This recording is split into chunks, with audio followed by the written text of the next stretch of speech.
In project appraisal, we are in need of discounting because it is based on the time preference rate. So in order to include this psychological phenomenon and a universal phenomenon, we develop these factors and then we incorporate them in our analysis that we have understood before. In this video, we will use Microsoft Excel to develop a table in which we will try to include a number of years or time periods and a number of discounting factors, so that in one table we could gather most of these discounting factor values. So let us start with this sheet of Microsoft Excel. In this cell I have written discounting factors because in this row I will mention those discounting factors, and in this column I will list down all the years. So let me start with the number of years, 1, 2, and then we can drag drop this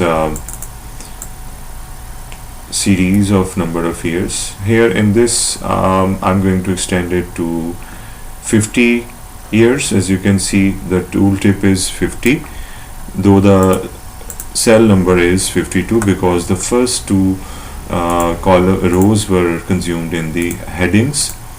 So from here till the end we have 50 years, and for the discounting factors we can start with 1% and then 2% and then 3. I'm not writing percent. Let me give you a tip here. We can change the format of a cell. You can right click on it, you can come to format cells, and here you can see I have chosen percentage as the category of it, not numbers, rather percentages, and I have chosen 2 decimal places for it. And if I do so, and if I choose it, then whatever I enter will appear in percentage terms, and it is convenience for me. Otherwise I will have to type percentage in every cell separately. Here if I just click 4, it becomes 4, and if I click 5, it becomes 5. So with this convenience I can fill all of these. So we are extending this. We can extend it to any number of years because Excel has this liberty of absorbing a very large number of values. However, for our realistic analysis of economic situations, I'm just limiting it to 50%, though it can be extended to any number of values of the discounting factor. So now I have populated the main row and the main column. Now it's time for me to apply the formulas to get to the the certain values that I'm looking for, that is the discounting factors. So you remember that the formula of the discounting factor was 1 over bracket start 1 plus discounting factor bracket close raised to the power time period. So I'm going to translate it here in our Microsoft Excel cell. Here we have the formula bar, and whenever we write a formula it appears here, so I'm going to use it. 1 over, now I start the bracket because I have 1 plus the discounting factor. The discounting factor for this, I click here, so it automatically chooses the discounting factor, and then I have the value which is of time. So I just close the bracket because it is the whole part, and I use this cap sign. This cap sign basically shows that it is a power of some variable or any base. So this is the base in this case, the power of which is to be raised to the time period. This is the first time period adjacent to the discounting factor of B3 cell reference, so I'm choosing this. And now if I enter the button, it will give me the certain value, and this is that certain value. So this is the discounting factor for the first year at 1%, and now I can use this to develop the discounting factor at 1% till 50 years. So I'm going to copy paste it. I just copy pasted it and I found a certain response here, these values. But you can see that these values are declining drastically, and here these values are very much erratic because this is a very small value. This is a value with 7 zeros in it. and then it becomes 1. So there is something wrong with it, because most of the times when we calculate the discounting factor, it is in a declining way, and the decline is persistent and is not this much, and doesn't become small and greater like this, because this is a very small value and then it is 1. So let us check what is wrong.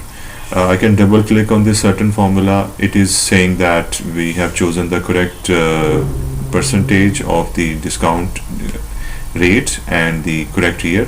However, if I talk about this one, it is actually the second column, which is below the certain column cell instead, because you can see that the second cell is selected. Actually, we should, for this blue cell or blue highlighted cell, it should be B2, not B3, because the discounting factor is here in B2, not in B3, because in B3 there is the first discounting factor. So we have to make it B2, and the number of the time period is correct, because this is the discounting factor for the second time period. So this is okay, but still the problem lies in the third case, because the discounting factor is not correct, because the discounting rate is not correct. It is in B2, not in B4, because in B4 there was the discounting factor for the second year. So this problem will happen again and again wherever we go. You can see the discounting rate is getting updated, which we don't want. We want it to remain in B2. So for that we can use a cell fixation operator, and that is simply by adding $sign before and after it. In this case we want to fix the row as well as column. So before the row identifier and the column identifier, we are typing $sign. You can also do it simply by pressing F4 while you select this cell. For example, selecting this cell, I can press F4 and it will make it a fixed cell. Now I enter it, and now I copy paste this version, and then it will be correct. As you can see in the formula bar, only the year cell is getting updated as I go below. Let me go to the final year and check. This has to be updated as well. So in the final year, again you can see the year is correct, and the discounting rate column is also correct, because it is fixed for the second row. Here we are. You can see the blue highlight tells that it is the selected cell, and the red highlight tells us that this is the other selected cell. So now we have the correct values for the first year. Now we can replicate this for the first discount rate. Now replicating it for the second discount rate. Simply I can copy paste it, which I have done. But when we copy paste, definitely there are a few things that we need to understand. The first thing is this blue cell, which is the discounting factor. It is still the 1% discount rate, so I make it the C column, because it is the 2% discount rate for which I want to calculate this. So now it is the correct cell, and the time period is also not correct, because it is in A3, not in B3. So A3 is now selected, because Excel updates the values automatically. Now I press enter, and now I see that I have chosen the correct values. That is, the discount rate is okay, that is 2%. This is that cell, and the time period is also okay, and the cell fixation operator is intact. So it's now easy to replicate this safely. We can copy paste it for all these years, and you can see that it is calculated and seems correct, because there's a gradual decline in the values. It's not erratic like it was before when we didn't fix the cell. So I can again do this for this row, this column. Here I'll make it D, and here I'll make it A, and this will give me the certain series of the discounting factor. I can do this for all these. Just for the sake of your reference, I'm going to do it here. you can see that it gave me a value of 1, which is not correct. It should be some other value, because 1 is the discounting factor at 0% discount rate. So it should be the certain discount rate which is above it, which is 10%, and A3 should be the year for which we have calculated. So now we replicate it, and now we get the discount rate at 10%. You can see that the values are considerably low when it comes to 1% during the 5th year, and 10% during the 50th year. Definitely increasing discount rate declines the discounting factor. And another thing that I can do here is that I can insert a cell here, because when I do, I will be able to insert now, because when the time is 0, it's now, and I can calculate the discounting factor for it, and I can learn something here. If I copy paste the formula, it is retaining the correct values. The answer is 1. And you remember that when we did it for when we did it manually, we were able to say that there is no discounting when it's now, because no time has passed. Therefore, the value of the discounting factor is 1, because when we multiply it with 1, the answer is the same. So you can see that all of these are equal to 1. All of the discounting factor for time now is 1, are 1. And no matter how high the discount rate are or how low the discount rate are, it will be the same, because it is now, there is no need to discount. Now I can fill all of these, and I will show you right after a small pause.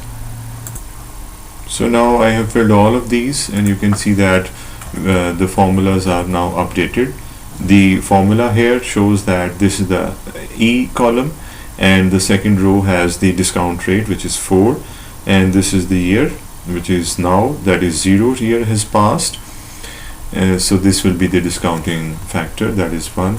If I go to the final cell, I should be able to verify this, and again I can see that the A53 is the year, and E2 is the cell in which I have the discounting factor. I can also verify this one.